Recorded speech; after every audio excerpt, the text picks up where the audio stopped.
Ya comienza Manuel Ramos, todo en finanzas. El programa donde usted aprende cómo proteger su casa, negocio, familia, ahorros e inversiones de una manera práctica, sencilla y eficiente. Ahora con ustedes, su conductor.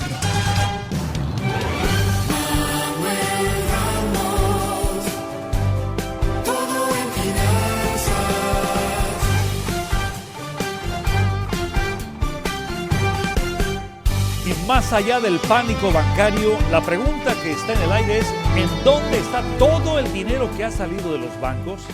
Se han fugado más de 600 billones de dólares y la estrepitosa caída o salida de los últimos días está relacionado al pánico bancario. Esta tendencia, amigos, en las redes sociales y donde quiera que se encuentren del último año, se debe en mayor medida a la búsqueda de mayor rentabilidad, en donde podemos generar mejores tasas de rentabilidad, es decir, en los bonos de la tesorería de 2 años, de 10 años, o bien en el bono de 30 años, y esta es la razón por la cual mucho de este capital pues ha estado buscando un lugar donde encontrar que pueda batir la famosa, el enigma de la inflación. Y la gran pregunta de nuevo es: ¿en dónde? ¿Hacia dónde se está yendo este dinero? ¿Se está esfumando? ¿Se está desapareciendo? ¿Se ha convertido en dinero en efectivo ante la incertidumbre? Pues quiero decirles que en la última semana han salido 98 mil millones de dólares en depósitos. Los estadounidenses buscan más rentabilidad en fondos monetarios y deuda pública. La suba de los tipos de interés emprendida por los bancos centrales recientemente se ha ido minando y marcando a todos los mercados financieros de forma rápida, a tal grado que hemos tenido aquí en Estados Unidos la segunda o tercera caída más grande de savings and loans en la historia financiera de los Estados Unidos. Y lo cierto es que la Reserva Federal ha subido las tasas de interés desde el 0% hasta la horquilla del 4.75 al 5% actualmente en cosa de 12 meses, es decir, un año, un alza de precio del dinero, el alza y el coste del crédito sin parangón en las últimas décadas. Y este movimiento busca frenar una inflación que parece haberse enquistado en la zona del 6%. Esto quiere decir que usted debe generar una tasa de rentabilidad similar al 6% superior para abatir la pérdida adquisitiva que genera la famosa inflación. Y los precios están creciendo a ese ritmo del 6% interanual.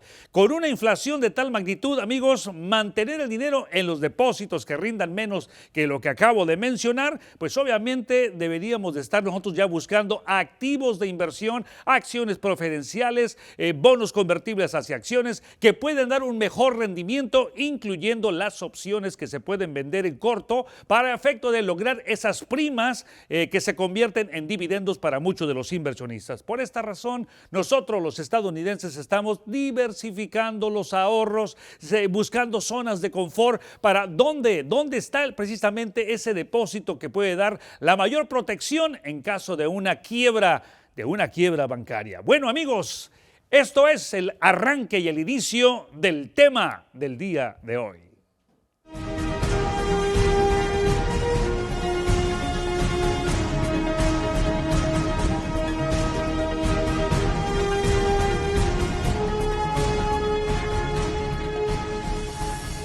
Les voy a dar respuesta en dónde están esos 600 mil millones o 600 billones de dólares. Están en los fondos del mercado monetario, es decir, las cuentas del money market en inglés. Y parece que el dinero ha buscado refugio y rentabilidad en estos fondos del mercado monetario que han visto un incremento, escuchen esto con mucha atención, un incremento de su patrimonio en las últimas 2 semanas de hasta 238 mil millones de dólares hasta los, fíjense bien, la cantidad estratosférica, hasta los 5 trillones de dólares según los datos del Investment Company Institute. Pues aún así se puede ver cómo el dinero en esos fondos se ha ido multiplicando casi por 5 veces desde el año 2018, cuando en Estados Unidos llegaron las primeras subidas de las tasas de intereses. Estos fondos invierten su dinero en renta fija, papel comercial de 15 a 30 días y tienen un rendimiento cercano actualmente al 5%, una cantidad que la banca no puede pagar, puesto que buena parte de los activos están ofreciendo un rendimiento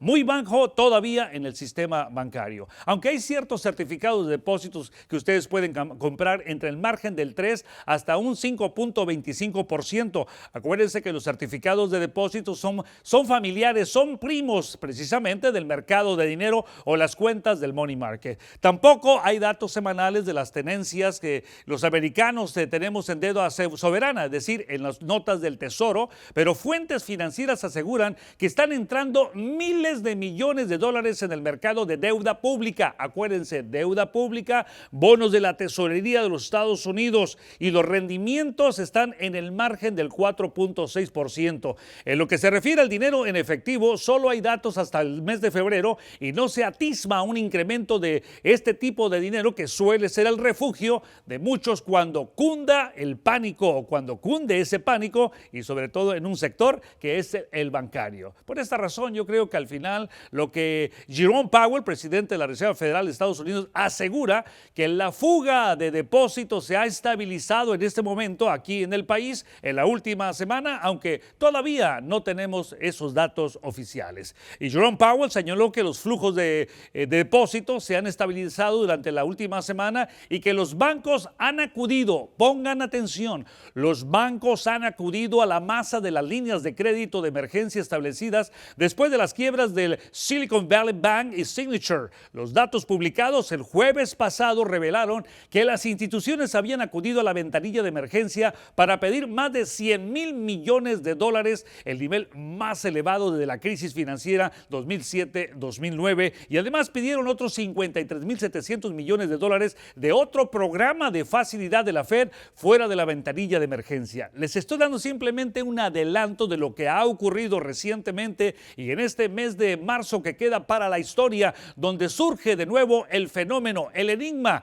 el pánico bancario. Ahora sí, ¿qué les parece si vamos a nuestra mesa de análisis y debate, donde tengo a dos benjamines, a dos millennials que estaremos analizando lo ocurrido en el mercado financiero, la importancia de planificar, ahorrar, invertir, diversificar y sobre todo que me ponga mucha atención porque vamos a hacer dinero con el dinero. Vayamos a esta mesa de discusión y tengo del lado derecho, ¿usted es millennial o ya usted es generación X? No, todavía porque no. Digo, cada vez que lo veo ya, como le dije, usted es un profesor aquí en esta mesa muchas de gracias, análisis. Manuel, muchas usted gracias. ya no es el Benjamín, ya de este lado tengo al Benjamín de la mañana. Sí. Muchas gracias por la invitación, aquí estamos. No, al contrario. Ya son muchos años por Los eso. dos son todavía muchachos no de la calle, ustedes son Nunca. muchachos de las inversiones, del estudio, y me da mucho gusto contar con jóvenes amigos. Ustedes saben muy bien que yo soy un pro activo en la búsqueda de elementos que tengan ahora sí que no solamente la gracia, sino que el propósito de vida de estar en el mundo financiero,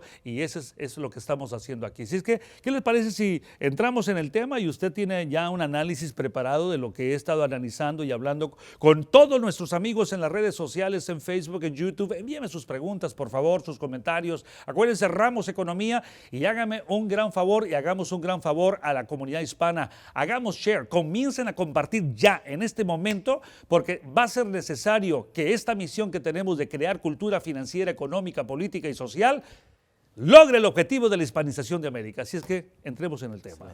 He escuchado en varios medios de comunicación, Manuel, donde se expresa que lo que sucedió en Silicon Valley Bank es algo único, algo raro, que no es un problema sistémico. Y bueno, nosotros que estamos en el mundo de finanzas y economía sabemos que es más severo, y me trae en mente la estadística que usted compartió de que se ha prestado o utilizando la ventana de emergencia de La línea de crédito. La línea de crédito del FDIC a los niveles más altos de 2007. No se nos puede olvidar que ese es el colapso del sistema financiero en ese entonces. Y estamos hablando que quebraron más de 502 bancos. Claro, que quebraron más de 500 bancos, tiene usted toda la razón. Si yo recuerdo bien, cuando llevábamos la lista de los bancos que estaban en espera de ir a la administración judicial, Sí. ¿verdad? O la conservaduría judicial, llegaron hasta 780 bancos en ese tiempo.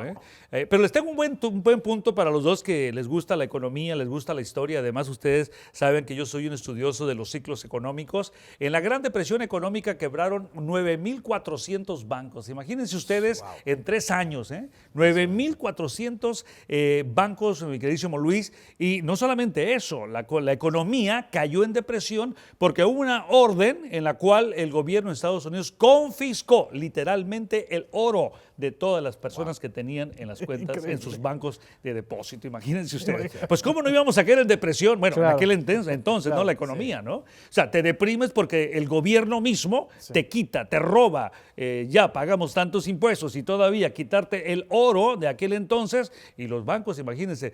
Hoy en día, ¿cuántos bancos creen ustedes que tenemos? ¿Quieren saber cuántos bancos tenemos hoy en día? ¿Sí? Bueno, no les voy a decir todavía cuántos, ni digan cuántos, ¿saben qué? Mejor vamos a platicar un poquito y esa pregunta queda para responderla en el transcurso hasta que yo no vea esa pregunta aquí. ¿En dónde? Aquí en las redes sociales. Así, ¿cuántos bancos tenemos en los Estados Unidos? Mi queridísimo Isaí, usted escuchó esta situación, ¿verdad? Sí. Que no es una cuestión sistémica, pero primero analicemos lo que es un riesgo sistémico, por favor. Un riesgo sistémico es un evento, primero, que no se puede evitar. No hay manera de diversificar ese riesgo. Es a raíz de una realidad que está desarrollándose, transcurriendo en una economía. Y bueno, eso tiene efectos a los diferentes sectores de nuestro sistema económico. Y eso es lo que estamos viendo el día de hoy.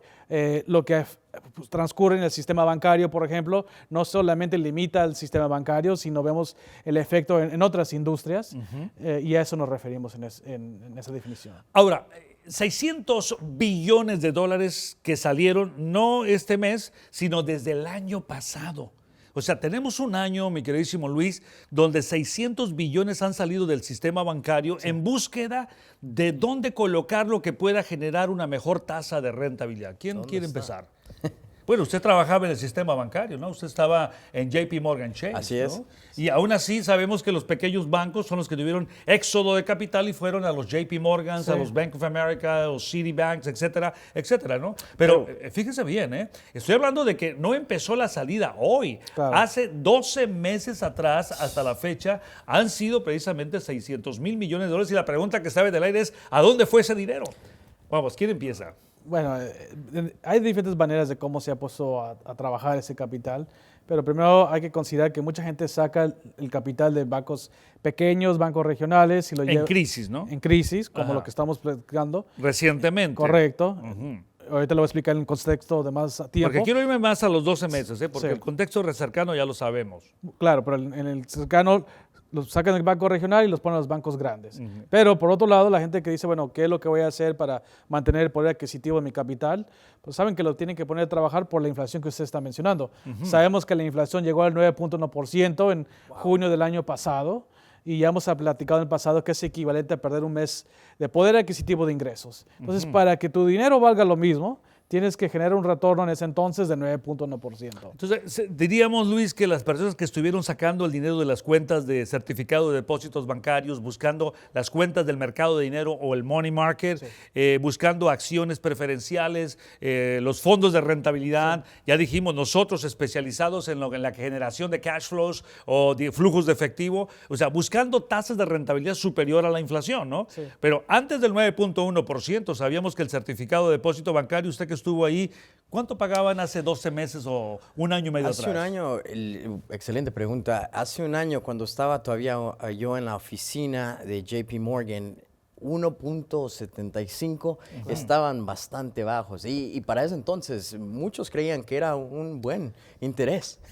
Decían, claro, quiero ponerlo en un CD y que se quede ahí por un año, 2 años, 3 años con 1.75, luego vemos que los intereses van subiendo y pues ellos dicen, no sabía que iba a subir, entonces venían y miraban de la manera, bueno, me sobra un poquito más, lo pongo en otro CD, pero claro, todo tiene su efecto, ¿verdad? Claro. Ahora aquí hay un análisis en lo que acaba de mencionar Luis, porque acuérdense que yo pongo mucha atención a cada palabra que ustedes mencionan y además nuestros amigos quieren una explicación de esas palabras, así que pongamos mucha atención. La realidad es esa. La tasa de rentabilidad estaba en el margen del 1, 1.5, inclusive antes, durante el COVID, estábamos en márgenes del 0%. ¿Sí? 0% de interés, o sea, intereses negativos que yo lo expliqué no sé cuántas veces en programas de radio, radio, en programas de televisión, etcétera, etcétera. O sea, una rentabilidad negativa. Pero era obvio, voy a explicarlo de nuevo, era obvio que con la creación de la inflación, es decir, la emisión monetaria desmedida por parte de la Reserva Federal, número uno, pero cuando ya fueron trillones de dólares, ya no es inflación, es hiperinflación. Y esa hiperinflación que marca la velocidad del dinero de una mano hacia la otra, de una institución hacia otro lado, nos da una idea precisamente de cómo es que el dinero comienza a perder ese poder adquisitivo y que al final, sabiendo que se iba a crear esta inflación, era obvio que tendríamos que buscar formas de cómo sacar un mejor provecho, yendo hacia dónde, hacia los bienes raíces que también cayeron tremendamente, lo vamos a analizar esta noche para que pongan mucha atención. ¿Hacia dónde fueron? Hacia las acciones, hacia los sectores de alta tecnología, ciencia, medicina, los famosos Zooms que ni siquiera habíamos tenido la oportunidad de estar utilizando Zoom, o sea, se disparó incluyendo las criptomonedas, Bitcoin, Ethereum, etcétera, etcétera. Entonces, no era para menos buscar una forma de cómo contrarrestar la pérdida adquisitiva por la hiperinflación.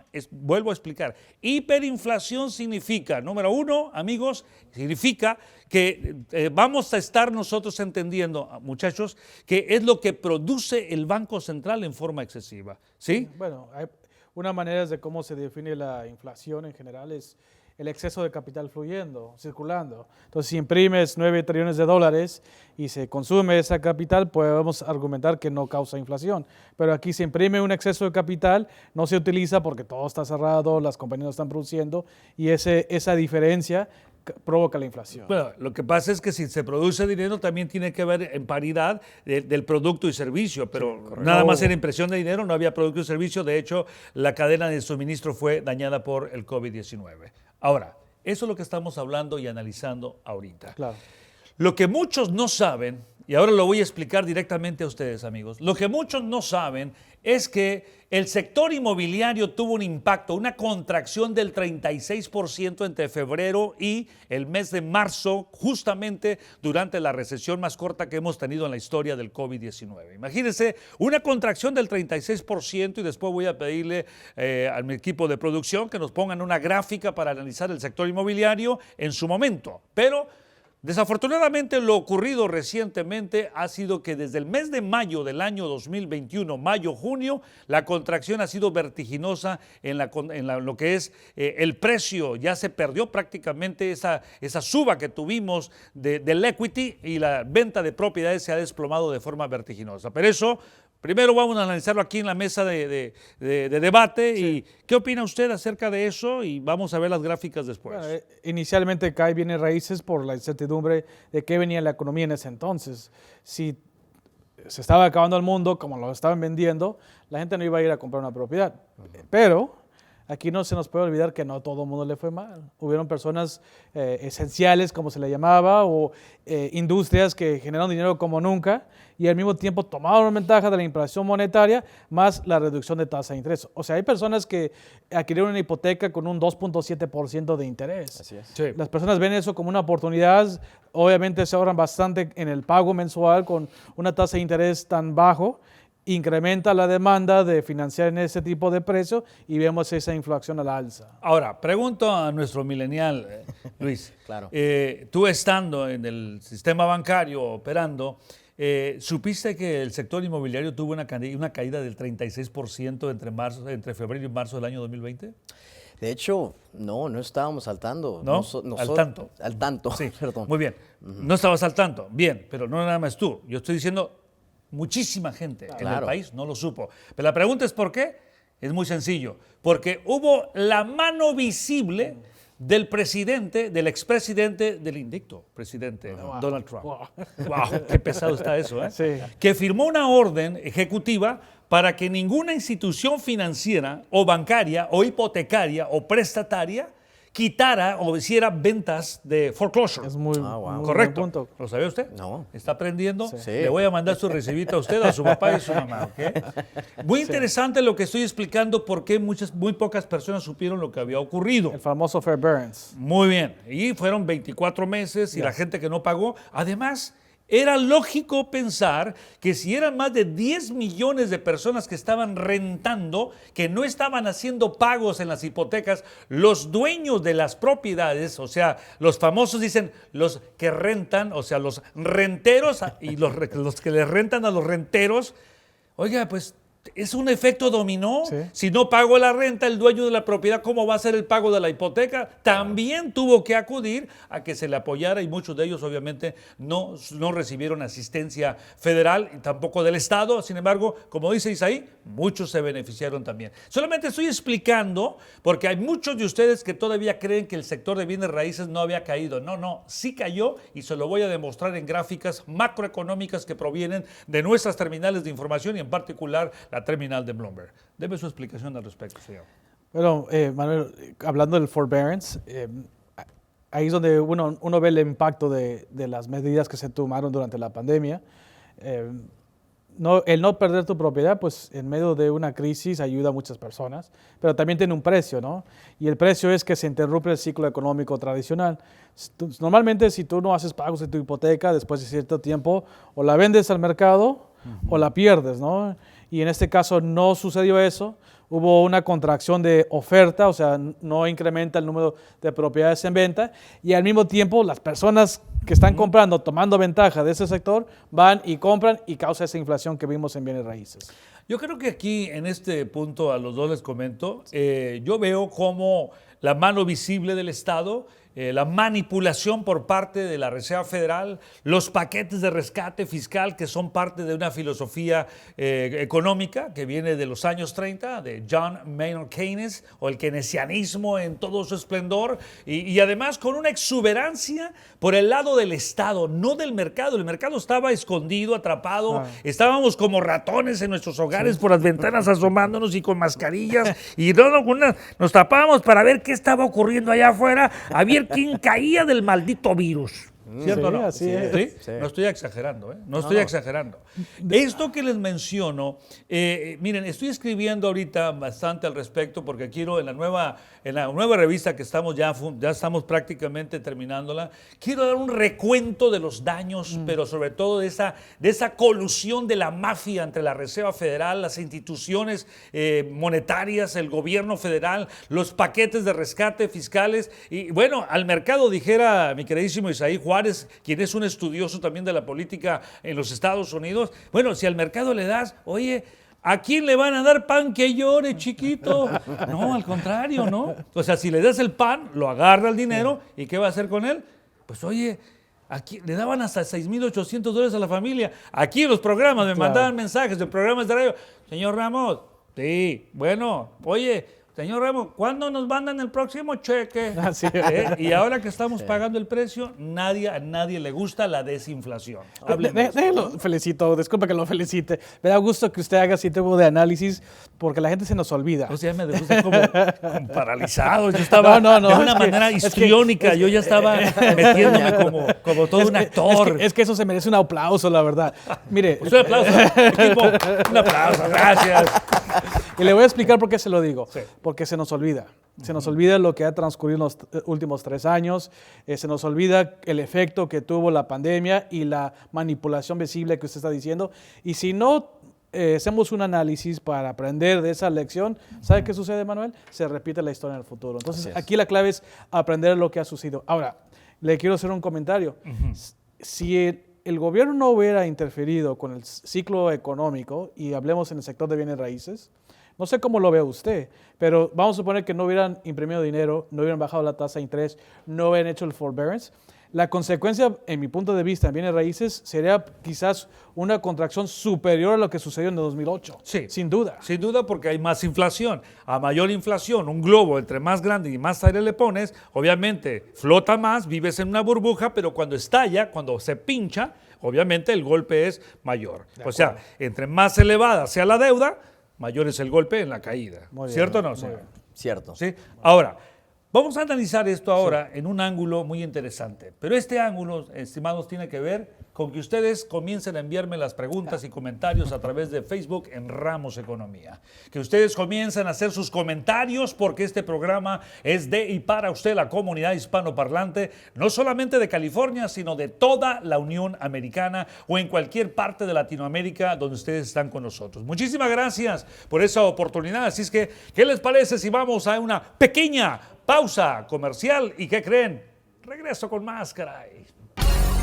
Programa de radio hay muchos, pero si quiere aprender sobre planes de retiro, fideicomisos, testamentos, inversiones y cómo administrar bien su dinero, hay uno solo y punto. Manuel Ramos, todo en finanzas. Conducido por Manuel Ramos y un equipo de profesionales que lo hacen único en su estilo. Para más información llame 1-800-606-9954. 1-800-606-9954. Viva una vida más fácil con menos obstáculos y problemas. Aprenda a manejar bien sus finanzas y muchas cosas podrá lograr. Siga a Manuel Ramos en Facebook, YouTube, Twitter y todas las redes sociales en Ramos Economía.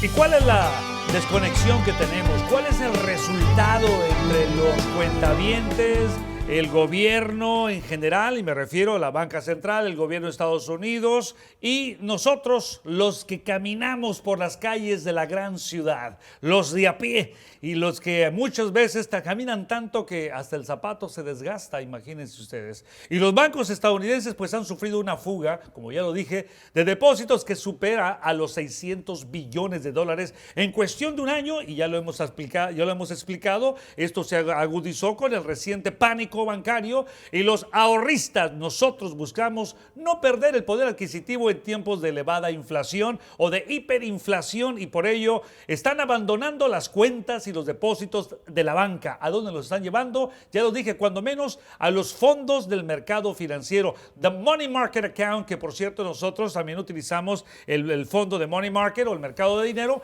para efecto de estacionar cuando compramos o vendemos títulos o valores. Llegamos y estacionamos ese dinero en esas cuentas líquidas, y que además tienen también como precio básico de $1 por cada unidad, que solamente en la gran recesión económica del año 2008 estuvieron por debajo de $1 por primera vez en la historia, y esperemos que esa historia obviamente no se vuelva a repetir. Pero según los datos de la Reserva Federal, entre el 1 y el 15 de marzo han desaparecido alrededor de 160 billones de dólares en depósitos bancarios en la última semana disponible del 8 al 15 de marzo. Fíjense bien, la salida ha sido de 98 mil millones. Estamos hablando de millones o de billones de dólares.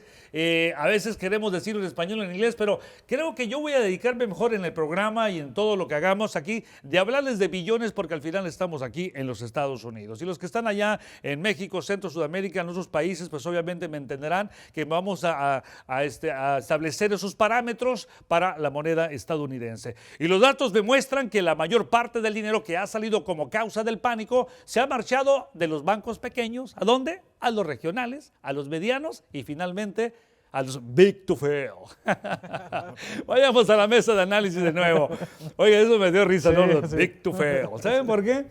Porque al final todos los bancos gigantes quebraron en el año 2008. Sí. Todos, cuando me preguntan, me dicen, oiga, es que el banco más grande, los dueños del Banco de América, el Vaticano, ¿no? Cuando me salen con estas historias, yo respeto mucho eso, pero la realidad es que hubo una quiebra masiva, y de los únicos bancos que quedaron paraditos fueron los mismos dueños de la banca central, los que originaron la historia en el año de 1900, los que se reunieron en el año de 1903 para salvar al capitalismo estadounidense en una reunión allá en una de las mansiones de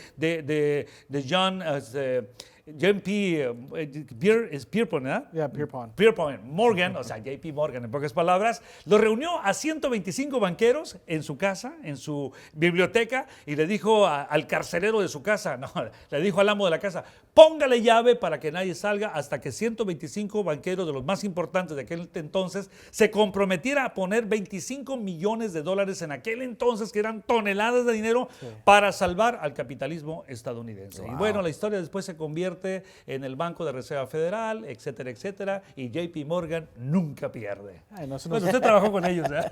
Yo también, de hecho. Bueno, los dos. Aquí tengo los dos, a los morganianos, por cierto, así se les llama a los que trabajan en JP Morgan, se convierten en morganianos. Ahora soy un ramoniano. Ahora son ramonianos. Eso es cierto. Están dentro de la filosofía ramoniana. Me gusta la idea. Bueno, porque tenemos muchas preguntas que están haciendo nuestros amigos, pero hablemos un poquito de riesgo. ¿Qué es para usted el riesgo? El riesgo simple es cuando uno está expuesto a perder. ¿No? Riesgo en el aspecto de las finanzas es de que se devalúe el fondo que uno tiene o que simplemente desaparezca, como muchos lo describen cuando ponen el dinero en la bolsa. ¿Se cree que desaparece, se esfuma por arte de magia? Está un mago ahí, ponga su dinero y luego sácala y dice... ¿Qué? Se desapareció. No. Bajó de precio la acción, bajaron de precio las propiedades, los bonos, los fondos mutuos, los fondos cerrados, los ETFs. O sea, tenemos una volatilidad, aunque depende de la filosofía de cada quien. Para algunos inversionistas de la teoría de inversión en valor, no ven la volatilidad como riesgo, pero sin embargo se define que riesgo es volatilidad. La volatilidad es el riesgo de las altas y bajas del mercado financiero en lo que se refiere a la plusvalía o a los precios, ¿no? ¿Y para usted qué es el riesgo? ¿Sí? Bueno, es parte de un proceso. Un proceso para obtener un beneficio. Hay que tomar cierto nivel de riesgo. Hay que estar dispuestos a tener altas y bajas para obtener el retorno que estoy buscando. O sea, pero todo el mundo quiere inflación, o sea, claro. Todo el mundo quiere alzas, pero no quiere bajas. O sea, acuérdense, si sube, se infla, y si baja, se desinfla. Sí, ¿no? Sí existe algo así. ¿Sabe qué es? Nada. Bueno, es que lo peor que podemos hacer es no hacer nada. Eso es lo peor que se puede hacer. Es que hasta la falta de acción es una acción, esa es la realidad. El que dice, no, es que yo no quiero arriesgar, bueno, quiero asegurar que sí arriesgan. ¿Cuál es? La pérdida del poder adquisitivo. Sí, ¿no? sí, la pérdida del coste de oportunidad. O sea, si no haces nada, pierdes, ¿no? Y si haces algo, tienes la posibilidad de ganar. O sea, estamos hablando de lo que llamamos nosotros riesgo-recompensa, ¿no? A mayor riesgo, potencial de mayor recompensa. A menor riesgo, pues potencial de menor recompensa. Y si estás en el equilibrio, en un portafolio balanceado, bueno, tus retornos serán promedios, ¿no? La clave es definir cuál es su tolerancia de la volatilidad, ¿no? De las altas y bajas. Ahora, hay una cosa que se me viene en mente ahorita, perdón que interrumpí. Claro. Bueno, pues si el riesgo es normal, ¿no? Venimos a este mundo con el riesgo y el riesgo, desde que llegamos a este mundo, el riesgo es morir. No sabemos cuándo, por eso se convierte en riesgo. Yo tengo una... Entonces, el punto es, si ya sabemos que siempre estamos en el riesgo, ¿por qué le tenemos miedo al riesgo? Mire, tengo un pensamiento personal sobre ese concepto. Para mí es una manera que se manipulan las personas para controlar cómo manejan su capital. ¿Qué quiero decir? ¿Qué se nos ha vendido? Lleva el dinero al banco, porque seguro el banco es seguro, no se pierde. No creo que ahorita se piense así. Bueno, pero eso es lo que se nos vende, ¿correcto? No, sí es cierto. Mucha gente está dando cuenta que no es cierto, pero ¿por qué se nos vende ese concepto?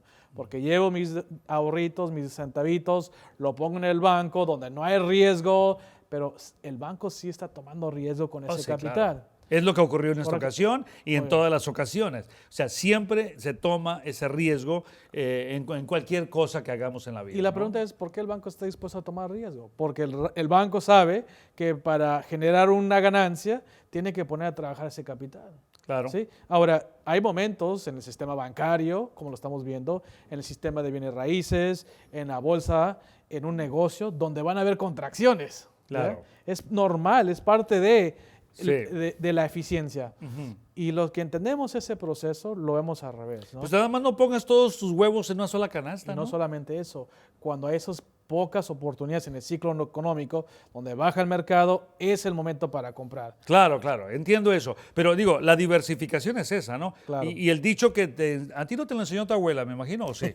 No te dijo, oye, hijo, no pongas tus huevos en una sola canasta. Y dijiste, por eso me daba dos. Abuela, ¿de qué se trata eso?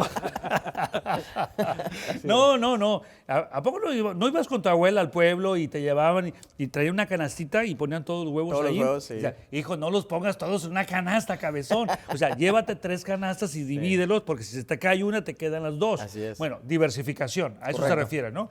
Una, eso reduce riesgo solamente, Sí. no lo elimina, pero lo reduce. El riesgo idiosincrático, muy importante lo que voy a explicar.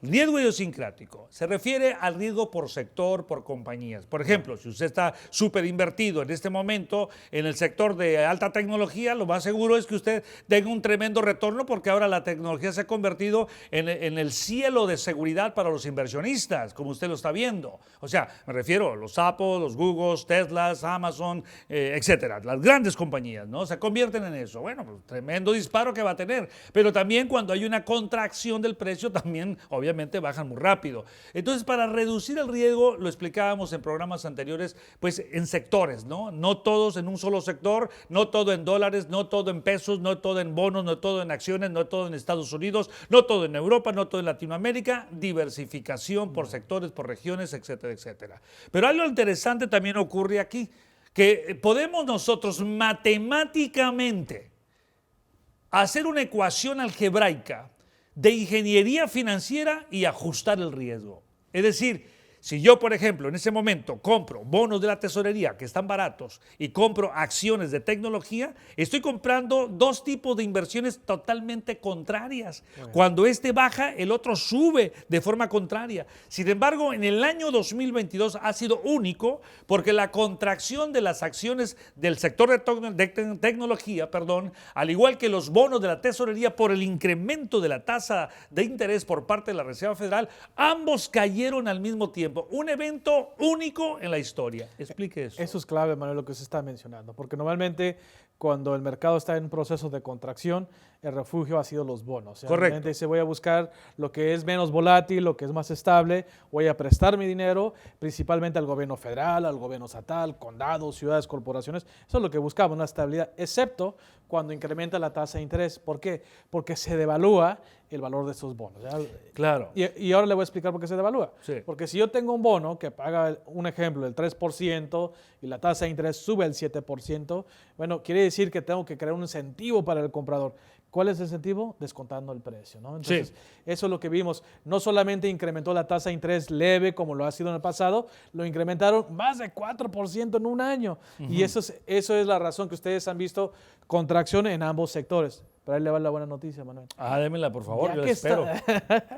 Ya que está tan descontado esos sectores, son las oportunidades, porque ahora es al revés. Si usted compra ahorita un bono, vamos a suponer que está pagando el 5 o 7%, y nosotros sabemos que en el ciclo económico lo que va a venir es contracción de intereses. Ahora va a ser al revés. Si yo tengo un bono que paga el 5% y la tasa de interés baja al 2%, bueno, cuando yo lo quiero vender, se lo voy a vender más caro al comprador. Precisamente le decía yo que me dé la noticia, porque he hecho yo personalmente la decisión de comprar bonos de la tesorería del gobierno de México. Esa no se la esperaba. Wow. ¿No? ¿Le explico por qué? Eso? Bueno, porque la tasa de interés del gobierno mexicano va a incrementar un poco más todavía, y va a estar en el margen del 11%, y actualmente la tasa de interés de los bonos asegurados por el gobierno de AMLO, dijeran los profesores de allá de la Universidad de México, de AMLO, el 11%, pero con un descuento tremendo. Imagínese usted comprar abajo un bono de precio descontado y que le está pagando una tasa de interés del 11%. ¡Qué excelente inversión! Qué suave. Ahora, la tasa de interés después va a ser ajustada hacia la alza, y ese precio de bono que se compró a descuento, la tasa de interés del 11 va a ir bajando, mi precio va a ir subiendo. Póngale que tarde un par de años esto en ocurrir, pues mientras tanto pongo en mi bolsillo un 22 a 24% si lo hago interés compuesto, o sea, intereses más intereses de los intereses, y al final termino en un margen del 24 al 25%, y cuando los bonos comienzan a subir de precio, porque la política va a ser, ahora que sí va a ser más relajada y bajan la tasa de interés, allí se los regreso y se los vendo a alguien que de forma inaudita anda buscando qué hacer con su dinero, y les digo, hey, te vendo algo que está caliente y está caro. Eso es lo que hay que hacer. Oiga, es otra mano, por favor. Es que eso es excelente. Le voy a cobrar. Déjame, por favor, dirigirme directamente. Mira, mi queridísimo hermano Adolfo Juárez, yo sé que tú me estás observando, estás viendo el programa. Todos sus tips que estoy haciendo y que además ya aquí, ahora sí que mi gallo a la mano derecha los va a copiar. No te preocupes, ya me debes más de 18 años de child support. No, mi queridísimo Adolfo y Norma, muchísimas gracias por la oportunidad. Bueno, Sí. pero ¿se dan cuenta cómo hay que tomarle ventaja? Claro. Eso es también un consejo para todos. No digo que vayamos a hacerlo a México, sí tenemos acceso aquí de Estados Unidos para comprar esos bonos de la tesorería a excelentes tasas de intereses, comprar de la tesorería de Estados Unidos y de otros países. Es parte de la diversificación, o sea, de no poner todos los huevos en una sola Canasta. en una sola canasta. En una ¿verdad? sola canasta. Ahora, ¿qué haría usted? ¿Qué recomendaría? Bueno, en estas situaciones es de comenzar yendo con los expertos, ¿verdad?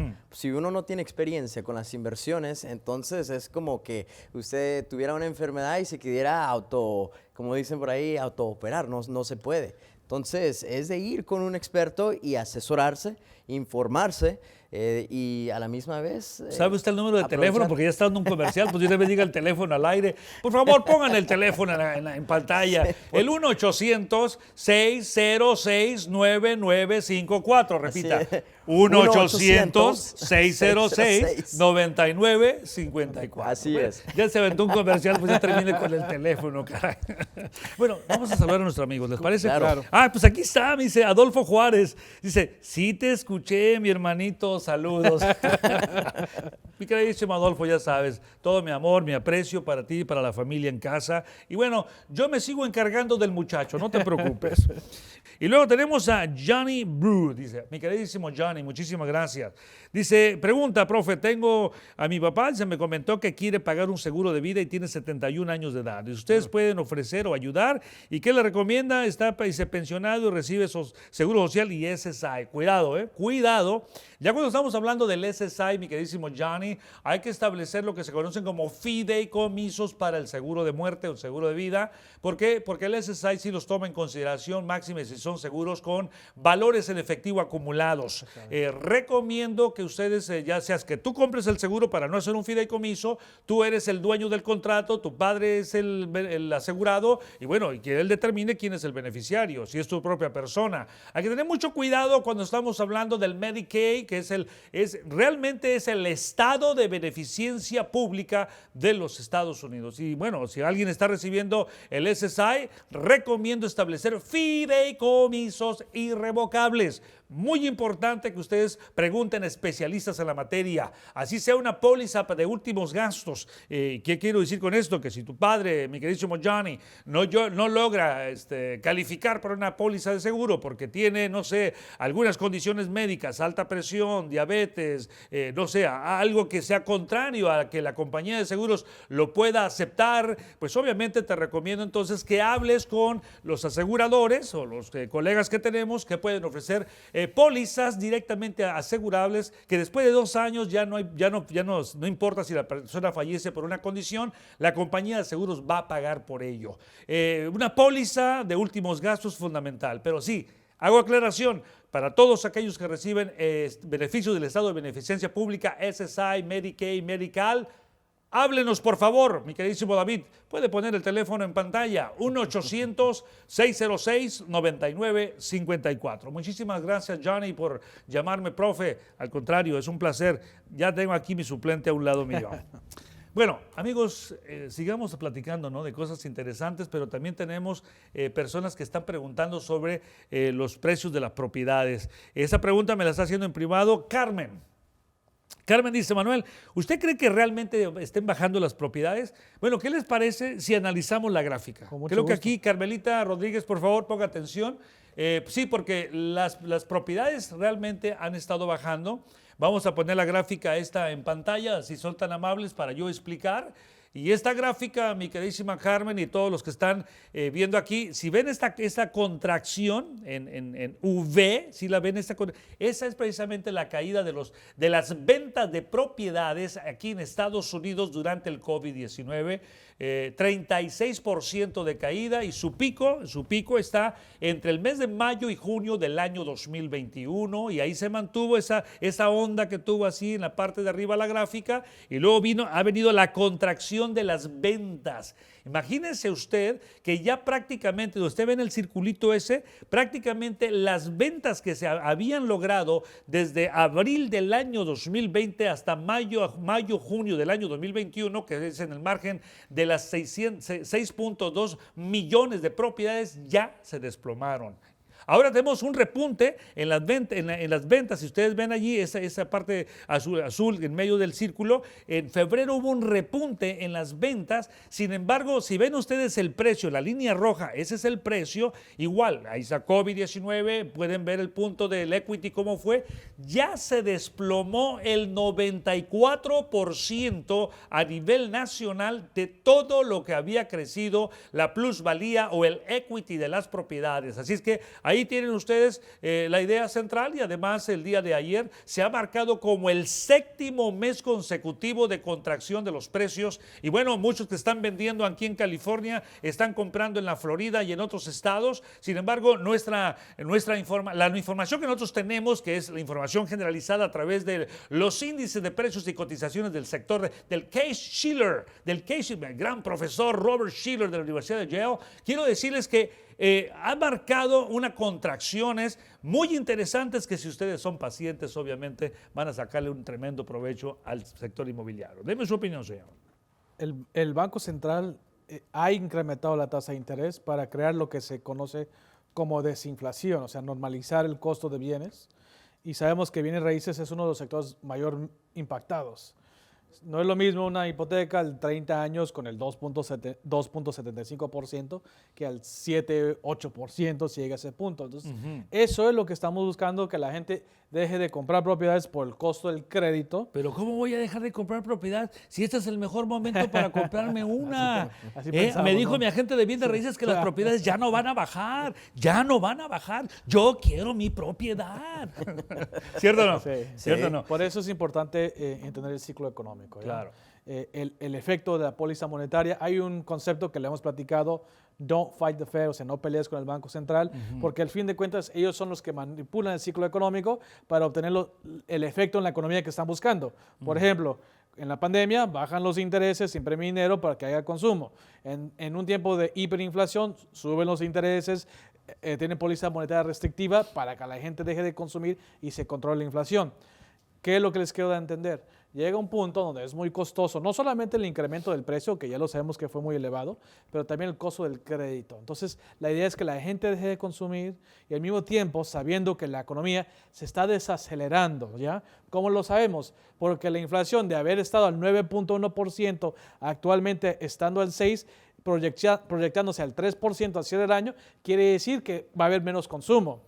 Y si hay menos consumo, ¿qué sucede? Las empresas no venden igual. Y si no venden igual, incrementa el desempleo. Y si no hay empleo, no podemos pagar hipotecas. Bueno, y si no puedes pagar la hipoteca, hay que bajar los intereses. Si se bajan los intereses, hay que imprimir dinero. Al final es lo mismo, ¿no? Son precisamente lo que usted ha dado, le ha extendido mi concepto. Oiga, usted me está, ya me está tirando mucha coba. Ya me está dando usted mucha franela, dijera Carlitos Alvarado. Ya, mucha franela. A mí se me dice, Carlitos, creo que aquí el muñeco quiere que pague la cel esta noche. Para allá está Carlos en el estudio. Bueno, pero eso es lo que quiero entender. Son ciclos que se repiten. ¿Qué tan frecuente? Bueno, dependiendo de qué es lo que está transcurriendo en la economía, pero no es nada nuevo. Entonces, claro. Hay que hacer, saber cuándo comprar. ¿Cuándo? Cuando las cosas están descontadas, y vender cuando está caro. Mientras tanto, vayamos a una pausa. Y les digo algo, regreso con más. El crecimiento de la comunidad hispana en Estados Unidos es cada vez mayor. Esto obliga a superarnos. Proteja su patrimonio con Manuel Ramos. Su elocuencia, claridad y honestidad para comunicar temas de economía y finanzas lo convierten en un profesional destacado. 1-800-606-9954. 1-800-606-9954. Recuerde que con preparación se logra la superación. Manuel Ramos, el puente para empoderar financieramente a nuestra gente. Y hablando del profesor Chile, dice que la vivienda se enfría aún más en Estados Unidos. Los precios de la vivienda disminuyeron en diciembre por sexto mes. Bueno, y se acaba de dar a conocer que ya llevamos 7 más, enviando a uno de los índices clave del inmobiliario del país a un 2.7% a la baja desde su máximo del pasado junio. Los precios a nivel nacional cayeron 0,3% en diciembre respecto al mes anterior, según los datos desestacionalizados del Standard & Poor's CoreLogic Case-Shiller. En diciembre los precios seguían siendo más altos que un año antes, pero el ritmo de la suba de intereses ha enfriado al mercado, tal y como ya lo explicó el gran Isaí Juárez. Los compradores se retiraron del mercado a finales del año 2022, afectados por unas hipotecas que obviamente pues, no es fácil de pagar porque se requiere de mejor crédito, de mayor enganche, mayores ingresos, y la asequibilidad ya se había visto mermada por muchos precios que obviamente ya habían alcanzado los máximos históricos durante la pandemia. Acuérdense que ahí se dio ese boom y ese boom se ha desvanecido, las ventas están cayendo y ahora nosotros estamos tomando ventaja de ello, pero hay que llegar al punto principal de la teoría de la inversión de valor, que se requiere de paciencia, número 1. Número 2, paciencia. Y número 3, paciencia. Vayamos entonces ahora sí a este punto. Los bancos ya tienen tiempo anticipando esto, Manuel. Es precisamente por lo cual muchos bancos dejaron de prestar líneas de crédito, o sea, los Home Equity Line of Credits. Pues sabían que esa plusvalía que se usa para financiar estas líneas de crédito, posiblemente, y ya lo estamos viendo, iba a desaparecer. Claro. Y no querían... Comenzaron a cerrarlas, ¿no? De hace tiempo atrás, ¿no? Sí. Muchos bancos ya no dieron líneas de crédito. Ahorita es imposible, obviamente, ¿no? Y no solamente eso. Bueno, ese es uno de los factores, pero por otro lado, sabemos que a raíz de este incremento de la tasa de interés, a raíz de la incertidumbre del sector bancario y la incertidumbre en la economía, muchos bancos se han hecho más restrictivos en sus pólizas de cómo prestar crédito, ¿no? Y eso es lo que usted está mencionando. Esos son los efectos de toda esta combinación de datos que estamos explicando. Claro. Bueno, aquí Humberto Rosa dice, hola a todos los titanes. Titanes quiere decir que son gigantes. Se supone que al subir los intereses habría menos compradores y se de bienes raíces, por lo tanto las propiedades no se venderían tan rápido, pero eso no lo estoy viendo. ¿Qué pronostican en este rubro? Muy buena pregunta y le voy a dar la respuesta a mi queridísimo Humberto. Mira, Humberto, el punto es este. Mientras no teníamos la sacudida macroeconómica, bancaria, el pánico, el miedo, el temor, la crisis mundial, porque en realidad esto no crean que fue algo pasajero, realmente fue una crisis que si no se hubiese dado los fondos de emergencia, las líneas de crédito de las que hemos hablado, esto fuera peor que el año 2008 y no estoy exagerando. Ustedes saben que yo soy un estudioso de estos ciclos y no pudiera darles más que decirles con transparencia, fuera peor que esto, ¿no? ¿Por qué? Porque hay más deuda simplemente. Pero el punto es esto. Si alguien va en este momento a aplicar por un préstamo hipotecario, no te prestan. Es lo que llamamos nosotros, y anótenlo para que estudien un poquito, estudiamos juntos, lo que se conoce como la trampa de liquidez, donde hay mucho dinero, pero no te presto. Hey, pero mira mi crédito aquí, manda la aplicación, aplica, y ¿sabes qué? Pues no calificaste y a buscar dónde. Ese es el detalle, mi querido Humberto, que a partir de lo que ha ocurrido, la falta de liquidez, es decir, ahora sí que la sequía del dinero y del crédito es la que va a provocar que la gente ya no tenga dinero para comprar y el desplome que acabo de enseñar de las propiedades se va a acelerar. No va a ser como en el año 2008, en esa crisis que arrancó desde junio del año 2006 realmente, aunque se dice 2007-2009, pero la realidad es que no va a ocurrir igual porque hay muchos préstamos que se dieron a tasas de intereses ínfimas, por debajo del 3%, por lo tanto muchos prefieren mejor pagar que obviamente gastar en algo mucho más caro a intereses más elevados. Por esa razón, mi queridísimo Beto, pero te aseguro que si vas al banco y no te prestan, no te queda otra más que decir, mejor me espero. ¿Sí? Adelante. Así es. Bueno, hay que entender los ciclos que estamos mencionando para saber cómo tomarle ventaja al mercado. Los que entienden cuándo es el tiempo de vender y cuándo es el tiempo de comprar y tener paciencia, porque quiero aclarar un punto. El que compremos barato no quiere decir que vamos a comprar siempre en el punto más bajo. Es muy difícil saber cuál es ahora sí, el piso de un ciclo económico, pero claro, si estás comprando a un 20, 30, 40%, excelente, ¿no? excelente oportunidad y a largo plazo no te vas a equivocar. Me gusta usar mucho este ejemplo. Si una persona hubiera comprado una propiedad, digamos en el 2009, 2010, sabemos que no fue el punto más bajo de bienes raíces, llegó al punto más bajo hasta el 2012. Y si usted hubiera analizado esa decisión al corto plazo, 2011, 2012, 2 años, usted dice, ¿por qué la compré? ¿Por qué la compré? Me hubiera esperado. Todavía bajó más. Pero si usted le pregunta a esa persona el día de hoy, va a decir, fue un genio, fue la mejor decisión que tomé en mi vida, vea todo el dinero que he hecho. Es cuestión de paciencia, disciplina, consistencia. Bueno, estamos hablando de riesgos y quiero tomar estos minutos nada más para dar una pequeña explicación de qué tal si me muero hoy. ¿Qué tal si usted fallece hoy? ¿Qué tal si su hermano, su amigo, su padre, su cuñado, su amante, quien sea, quien está a su lado, fallece y tiene títulos en su nombre? El título de la casa, ahorros, inversiones, etcétera, etcétera, seguros. ¿Qué ocurre con el patrimonio? Bueno, pues para eso precisamente está la planificación del patrimonio. Hablemos un minutito sobre qué es lo que usted está haciendo en nuestra oficina en el terreno de la planificación del patrimonio. Definitivamente, señor Ramos, ahorita me estoy enfocando en ayudar a nuestros clientes, a asegurar que cuando ellos pasen a mejor vida, de que el patrimonio que han trabajado duramente para construir no se pierda, ¿verdad? Y cuando digo no se pierda es porque hay gente que está esperando meter sus manos en lo que tanto les ha costado, en la propiedad, en las cuentas de ahorros, aún en las inversiones, ¿verdad? ¿Quién? Bueno, tenemos varios en línea, tenemos el Medical, ¿verdad? Tenemos el IRS. Los abogados, definitivamente. Y cuando uno se pone a calcular la cantidad que pierde cuando no tiene un fideicomiso o está protegido, ¿verdad? Lo que han dejado, pues pierde uno entre un 10 y un 30%, que es una cantidad bastante enorme, ¿no? Sí, enorme. Claro, entonces, ¿cómo nos protegemos en una situación de las que estamos hablando? Sí.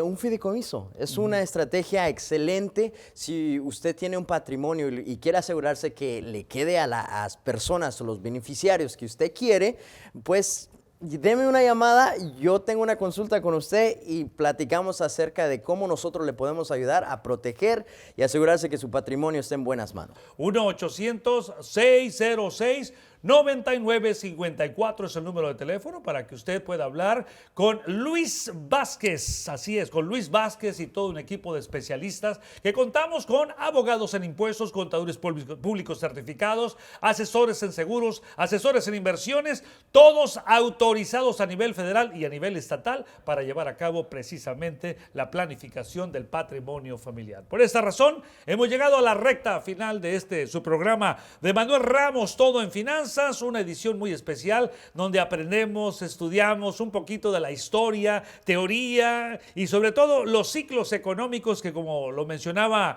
Isaí Juárez, pues esto no lo vamos a aprender a la vuelta de la esquina, ni tampoco lo vamos a escuchar en un programa de Radio X. Tienen ustedes que sintonizar KTNQ 1020 AM desde las 7 de la mañana a las 10 y habrá sorpresa para ustedes porque vamos a estar incrementando también nuestra participación entre semana. Además que estoy en XM Radio a nivel nacional, en noticieros, en todos los noticieros del país que nos invitan durante la semana y eso nos da el privilegio y además nos da la oportunidad de siempre estar a la vanguardia donde muy pocas personas pueden decir lo que les estoy diciendo. Eso no es por mí, sino que el de arriba me lo ha dado por gracia. Así es que Manuel Ramos les da las gracias a Isaí Juárez, mi queridísimo Luis, muchísimas gracias. A ustedes muchísimas gracias, a Nelson, tenemos a Carlos, a David, a Henry y bueno, a todo el equipo de trabajo que tenemos aquí con nosotros. Muchísimas gracias a Robert, que me hacía falta.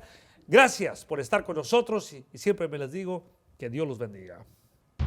Así concluye Manuel Ramos, Todo en Finanzas, el programa creado para enseñar sobre economía y finanzas a la comunidad hispana de los Estados Unidos.